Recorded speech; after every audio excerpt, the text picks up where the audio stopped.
Hey everyone, welcome back to another episode of Amplify Our Advocacy. My name's Nikita. For today's episode, we decided since this month is Women's History Month, Amplify Our Advocacy wanted to focus on powerful female activists as well as fashion designers for this month of March. I'm thrilled to introduce our first guest of the month, the extraordinary, talented Ashlyn So. Welcome, Ashlyn. Would you like to give an introduction as to who you are, more so your age, where you're from, and what you do? Hi, my name is Ashlyn So. I'm 13 and I'm in 7th grade. I'm a fashion designer, but also an accidental activist. I recently organized one rally, and it was my first. It was because I wanted to raise awareness to the current and recent Asian attacks and Asian elder attacks. So I really wanted to shine a light on it and have people, notice that this is going on. Yeah. Awesome. So why don't we rewind a little bit and discuss kind of your early life. I think at the age of 6, you really started to get into fashion. Do you mind talking about that roadmap and all the different aspects that got you into fashion and how you were able to kind of create these awesome pieces as well as have your designs be walked on through New York Fashion Week? Very cool, by the way. I think that's amazing. But yeah, go ahead. Yeah. I started when I was 6. So I asked my mom if I could go to sewing class, and she told me okay. And I actually learned the sewing concept when I was in preschool, when we I used to hand sew kind of ornaments and small stuffies and stuff like that. So when I got when I was at 6, I kind of wanted to continue that, and I wanted to do something. I wanted to do more, and I went to the sewing class. I absolutely loved everything about it, and I just, I started continuing and doing it at home, and currently I've been to 3 fashion weeks, 2 were in New York, so they've definitely been really exciting, and I definitely want to continue to do that. Yeah, so how did you bridge the gap from just taking sewing classes when you were 6 to going to New York Fashion Week and all these different fashion shows? What happened in between, and how were you able to get there? So I actually went to 2 different sewing classes. One was just sort of the basics, and I told the teacher that I really wanted to be challenged more in terms of design. So I went to another sewing class, and she really kind of made me think of different concepts and how to bridge ideas. And it was really amazing to learn from another fashion designer. So she's actually the runner-up of Project Runway season 12. So she's really amazing. And I definitely went to the sewing classes to learn about this stuff, but I also continued at home, and I did a lot of sewing and designing at home. Awesome. Where did your inspiration come from your different lines of fashion? Do you have someone you look up to, or definitely what was your inspiration for the certain lines that you had, and where did it come from? So there's 2 questions in there. Your inspiration, someone you look up to, as well as your inspiration of your different lines of fashion. Because I know, I was looking at this one video, and the recent one, I think it was the concept of space. And so your other two fashion shows, what were their concepts? Yeah. So my most recent one was called Shapes in Space. So that one was really inspired by different shapes, from space, and rockets, and the shape of it. It's more about taking the shape and turning it into something else. And for the second one, for the second fashion show, so the one right before the recent, that one was, I think, something to do with a winter horse. I completely forgot, actually. But it was really, I had a more of a girlier style back then, so it was more about like a forest and snow, everything like white. And then my first one was super early on, and it was definitely not something that I like anymore, because my style's definitely changed and evolved from there. So that one was about animals, I think. Mm-hmm. Yeah.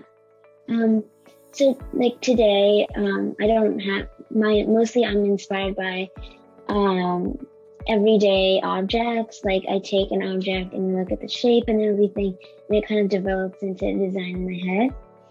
And not for the other question about someone I look up to, it's my mom. You know, she's definitely so supportive of everything that I've been doing, and you know, everything that she has given me, like all these opportunities are just amazing. Like she's very supportive of everything that I'm doing. That's really sweet. So when you mentioned you were in 7th grade, are you homeschooled, or are you like going on school? Like what's the deal about school? And outside of being a fashion designer, you're also 13, and do you have time to just be a kid and hang out with your friends, or I don't know, what's the deal with that? Yeah, so I'm currently still in distance learning, but our school is opening up for hybrid. So we actually have 1 day in hybrid right now. We're opening up to 3. Mm-hmm. As for juggling that, you know, I make kind of a little bit of time every day, just to text my friends. Not as, usually more on the weekends, like at night. We would have like this game night kind of thing where my friend and I would play together and, you know, talk to each other. Oh, that's nice. Okay, so you do have some time to just relax. I wanted to ask, what is your day-to-day schedule like on the weekdays? Do you have a structured schedule you go by when dealing with school as well as your fashion? Activism as well, sorry. Yeah, for me, weekdays are probably the busiest.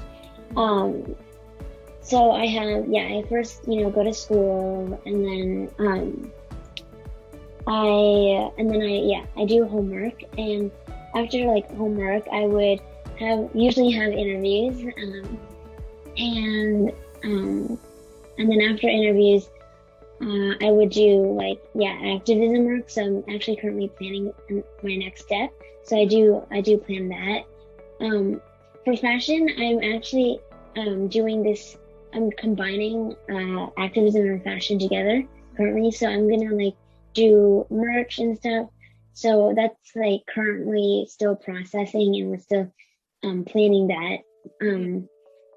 But yeah, we're definitely doing a lot of activism now, and planning for my next steps. That's awesome. Let's actually talk about your activism now. So was it last year that you really, or this year or last year, where you really started getting into activism? And how did that start? Was there a certain trigger that you noticed when you were watching these videos online of a lot of hate crime towards Asians, and or was there a personal story that you had that you really just felt emboldened to go out and and lead these protests? So that was that rally was my first rally, and I've always wanted to do something about this social injustice in our society. I really wanted to do something about that, but I never really put it into action. So I think this rally really made me feel happy, because I could finally put all that power that I wanted to, all these things that I wanted to do into action. And, I actually was inspired by the Black Lives Matter protests, and I wanted to do the same because it was happening to the Asian community too. But when it was happening, when it was near like the George Floyd's death, that definitely triggered a lot of emotions for me. Something so unjust is happening in our community, and it made me really mad, but it also made me like cry because it's just so sad. And I at that stage I actually did want to do something, but I wasn't sure how to there. And being able to watch all those Black Lives Matter protests, it definitely inspired me to do the same, because it's happening to the recently there has been a lot of Asian attacks. So I saw these senseless acts happening, senseless acts of violence happening against our elderly and most vulnerable in the Asian community. So it's wrong, and I definitely have to speak up. And Asians have been targeted for a long time, but most Asians don't know about it, or they don't want to talk about it, and none of us kind of realizes how big it actually is. And I think that the pandemic has actually exacerbated and expanded this underlying problem. So at your first rally, when was that? Was that last year or this year? Oh yeah, that my first rally was this year. The rally, like I think a week ago. I don't know. Okay, so recently new. Okay. Yeah. I wanted to ask, when you were speaking, how did it feel? Did you feel that power through you when you were talking to everyone there? And also, what were the emotions like? I feel like there could be a lot there when you're talking and stuff. Yeah, so usually I find I'm more of a shy person, but when I saw all these things happening, it was like, why am I being so quiet? It's finally time to speak up. Because there's pain everywhere, but it's not really being expressed, and the pain is actually kind of suppressed because Asians have to follow rules, and I think that definitely when I was like speaking and making a speech, I usually find myself very nervous around these things, speaking in front of a crowd, but on that day and speaking at that rally, it just made me feel different. It made me feel really empowered and more of this like surge of energy rather than my usual nervousness. And that's awesome. So it kind of made you more confident in the way you speak, and also I think it was something that you really wanted to speak out on for a while now, like you said before, and I think that's awesome that you were able to do that. So I wanted to move on to I wanted to just continue talking about your activism real quickly. You mentioned that you wanted to combine both your activism and fashion. I know it's still in the works right now, but do you want to give more detail to that and how you plan to do that? Yeah, so I have like kind of like a lot of plans and thoughts about it that are sort of in the works. But I think right now I want to create merch and design it so that people can buy it, and the donations go to the Stand for Asians. And I think that being able to wear clothing that kind of states what you believe in it makes it louder, it makes it more impactful, it makes people know, wait, why are you wearing this shirt? And then maybe they'll explain what's going on. Maybe they do know what's going on. Because I think actually a lot of people that I know don't read the news, and being able to see people wearing it, outside of screens, and they can see that, wait, they finally realize what's going on. As for a further plan, for the fashion and activism. I do plan to do a fashion show once COVID ends. That's definitely still more of just ahead planning that we haven't really done. It's more of just an idea right now. But we definitely I want to like have that, I want to have a fashion show based off of the concept of Stand for Asians. And I'm speaking up. So I definitely do plan to do that in the future. Yeah. It's very exciting. I can't wait to see that. I think you're a really cool girl and you have really great ideas. So I think that'll definitely bring it together and make it really, really awesome. Do you have a favorite memory as a fashion designer or a favorite person that you've been able to style that you're just like, wow, I can't believe I have this opportunity, or I had this opportunity to do that? Well, I actually went to Naeem Khan's studio when I was in New York. So that was really amazing because he is a really huge designer, and it was really amazing to see actually how a bigger designer who works for a bigger company actually, formulate his ideas, how the process works. And I was able to see how, there's one area with fabrics and people, and another area with him designing, patterning, just marketing. And yeah, there was a lot of rooms, and it was really cool to see all that. But also, I actually went to a summer course before COVID for fashion in Parsons. Oh, really? Yeah, Parsons. Parsons is my dream school, like dream college, and I went there to take a course of fashion and designing, and we were able to go to like the fashion streets. She also taught us different shops, like smaller shops to shop for, and there were a lot of custom designed things that I didn't know were possible. And it was just a really cool experience in general. That's awesome. I actually also saw your Instagram as well, and I noticed that you styled someone recently. I think it was, I'm blanking on her name really quickly, but the new Disney movie that just came out, that movie. Oh, no. I didn't design that. No, I didn't actually design that. But, we just kind of reposted that because I thought it was really cool. It's, the movie Raya. Oh, okay. Yeah. I wanted to bridge that gap. Okay, so let's move on. Do you have any dream fashion shows that you want to partake in the future when COVID is a little bit better, as well as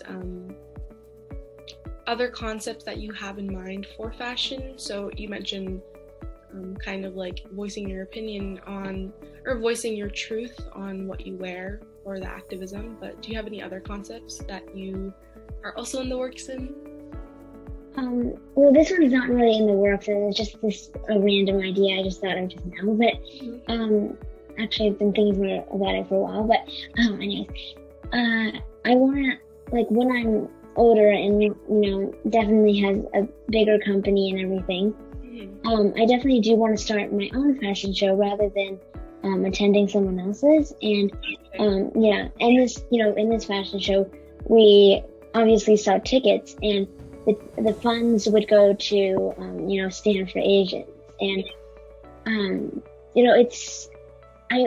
there's a lot of things going on that are really hidden. And actually, they're not, recently I've been searching up about the law and everything, and I've actually figured out that the recent things that have been happening are not actually considered hate crimes. And they can't, since it's not considered a hate crime, they can't actually hire their own lawyer.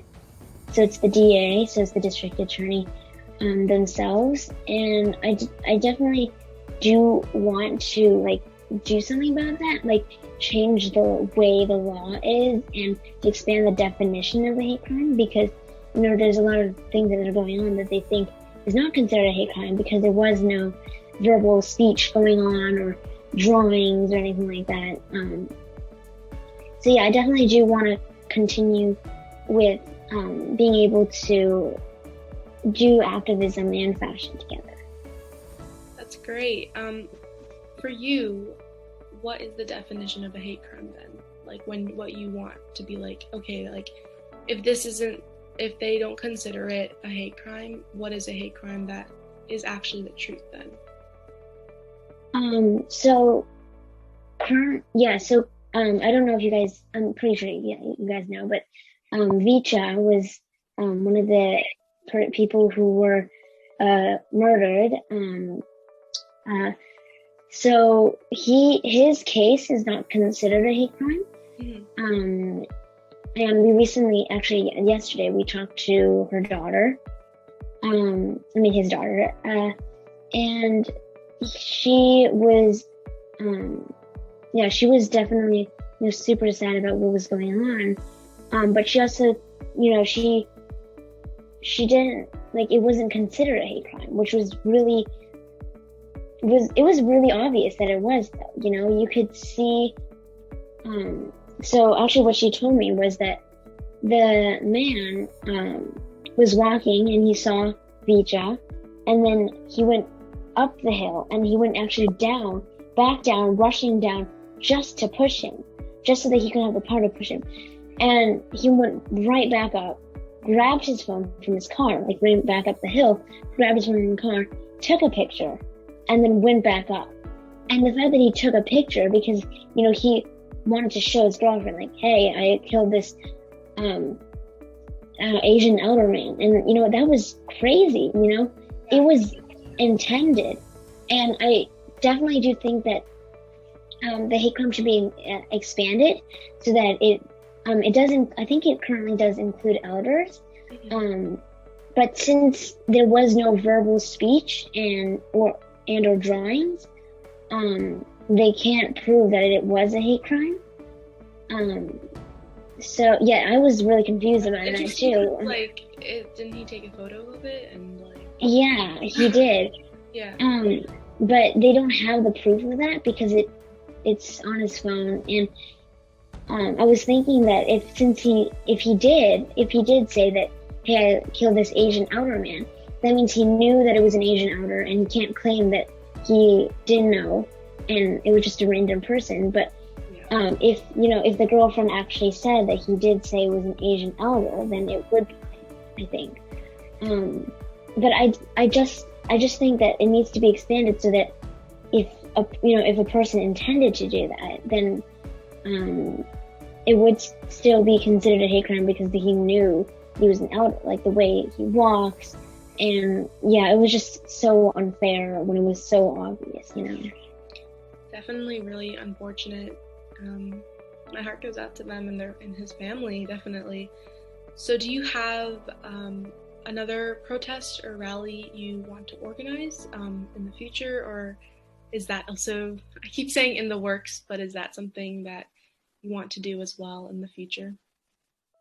Yeah, so we are in the works currently, and we are doing another, I'm kind of planning another rally, but we're sort of deciding kind of how to do them, and because I really want to have all those hate crimes reported as, there's clearly hate crimes reported as a hate crime, and we're still kind of deciding how that's possible. I was thinking of rallying out to the court, but we're not even sure if that's going to work out. And it's definitely really, we're still deciding, but we do have some things planned out. Yeah, that's awesome. I wanted to ask, jumping back to fashion, sorry, this is all over the place, but I wanted to ask before, I know you talked about how you went to that fashion designer's apartment or studio, and you saw how he was creating all these different pieces or how his mind kind of works when creating a piece. How is your mind like when you create a piece? What is kind of your process of that? So I think I said this before, but I do formulate my best ideas by looking at everyday objects. Right. So I'm I more create the idea in my head and then sketch it out. So I would usually find something that inspires me, and maybe I can't think of ideas, so I go to a museum or something like that. And once I find that, I would sketch it out, and then I would, kind of decide, like, or kind of try to figure out how to make that. After I've kind of tried to formulate a way to make it, I would usually create a pattern, talk to my teacher if I'm very confused, and my mom, and then I would create the pattern, get the fabric, and then start selling. And it's definitely a kind of a hectic process, in terms of figuring out how to make it, because that's probably the part that takes the longest. So how long does your process usually take, from like creating, like figuring out what you want to create, to the final product?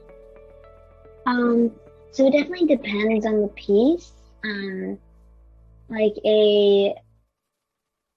maybe a gala dress or something like that would take maybe like 2 weeks, just because it's a little longer. But like everyday outfits, like a sweatshirt or something, would be like less than a day. So it definitely depends. I would say just a regular, like on average, a week. Okay. I like that. Only a week? Wow, that I would assume it would take longer than a week, but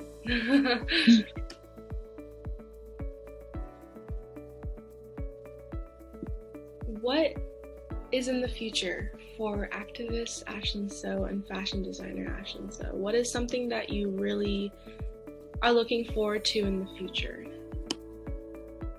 Well, I'm like, this is not super future, but I am definitely looking forward to doing the next rally, and also like creating the merch, because I think that the merch would really help, like, bring people together to actually think about what's going on and to know about what's going on. But also recently I've been doing a lot of TikToks, where I post about post kind of educational things about what's going on. For example, like the amount of increase of Asian targeted crimes, and how many are not considered a hate crime when it is obviously a hate crime. I'm kind of educating, like, my current audience about this, because it's been silenced for too long, and I definitely think that it should finally be spoken out about and talked about. That's great. Have you received any feedback or from the media, people coming to you and being like, oh, I really never knew about this, and thank you for advocating, or just kind of getting messages from people about it? Yeah, so my PE teacher actually never knew about what was going on. So he had no idea, because he's a pretty no technology kind of person. Mm-hmm. So he doesn't like technology. He usually doesn't like the news either, because he prefers to stay more positive.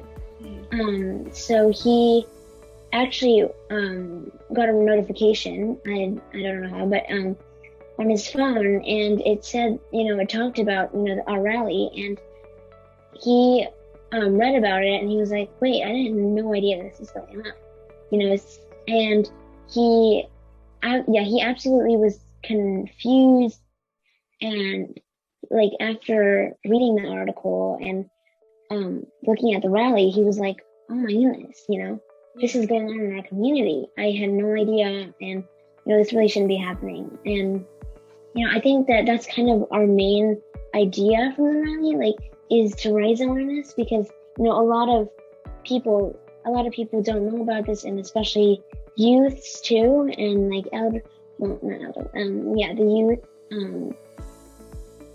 I think it's definitely time to promote that more, and to bring it to the surface so that everybody can see it. Yeah, so like educating your own teacher on just seeing that and seeing your face in the rally. What about your friends? Like, were they aware of what was going on, or did you kind of help them also, where like you're like, hey, this is what's happening and all that? Yeah, so I think that most of my friends knew, but kind of some of my classmates didn't actually know about this either, because I think that living in different households has different ways of learning, I guess. So some people kind of know that this is going on from the news or the social media, but others are not aware of this, and I definitely do think that the youth kind of promoting this, and then promoting it so that other youth know about it too, is more powerful, because it's coming from somebody their age and with their understanding, and they kind of realize what's going on in our community currently. Yeah, I think that's really, really important for the youth, as well as people the ages of your PE teacher, as well as teens, being able to just understand the spectrum of what's happening, really, because I think a lot of the time social media, I think recently, in light of Black Lives Matter movement last year and now all these other movements that are going on, I think more people like you, Ashlyn, are very vocal on Instagram and on social media, and I think that's great and amazing. What do you think needs to change in terms of like helping people or getting people to understand what's going on and spreading your message? Is there something that you want to work towards to get a bigger audience? Yeah, I definitely do think that taking that next step will kind of create a bigger platform. And like I said before, I'm for all my social medias, I'm actually using that platform to be able to speak about this and educate other people about it. Things that they could do to help this as everyday people, different things like steps. If you don't want to do this, you could do that, just kind of telling them about it. And, actually, Asians actually do have a large history of, what has been going on. And I definitely do think that now it's bringing that all to the surface so that everybody can see, and so that it can finally be told, and they finally know about it. Yeah. Great. I think those are great steps for you for the future, and I want to thank you for coming on for today's episode. Really, it was an honor meeting you and getting to know you, not just as a fashion designer, but also as an activist. Thank you guys so much for listening. Wanted to shout out Cray for being a producer and editor, and see you guys next time. Thank you guys.